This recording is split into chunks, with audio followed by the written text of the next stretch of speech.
দেখো বলছে 7 years ago Prachi was 4 times as old as her daughter was at that time. 4 years from now Prachi will be 2.5 times as old as her daughter.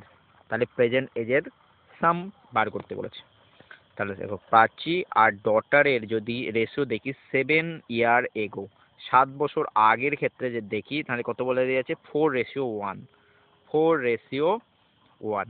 কিন্তু এবার 4 years from now অর্থাৎ present থেকে যদি 4 বছর পরে যাই তাহলে তার রেশিও কত হয়ে যাচ্ছে 2.5, 2.5 মানে কত 5/2, তাহলে 5:2 হয়ে যাবে, 5:2 হয়ে যাবে এটা।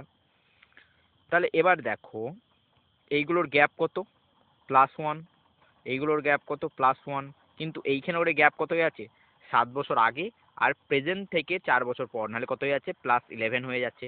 তাহলে একের ভ্যালুই কত হয়ে যাচ্ছে 11 সঙ্গে সমান। তাহলে 2-এর ভ্যালু কত হয়ে যাবে 22 হয়ে যাবে, আর 5-এর ভ্যালু কত হয়ে যাবে 55 হয়ে যাবে।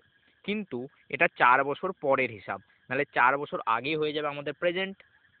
তাহলে 55 থেকে 4 বাদ দিলে হয়ে যাচ্ছে 51, আর 22 থেকে 4 বাদ দিলে হয়ে যাচ্ছে 18। তাহলে এটাই হয়ে যাচ্ছে প্রেজেন্ট এজ প্রাচী এবং ডটারের।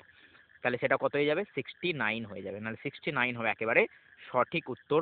অপশন নাম্বার এ হবে একেবারে সঠিক উত্তর। ধন্যবাদ।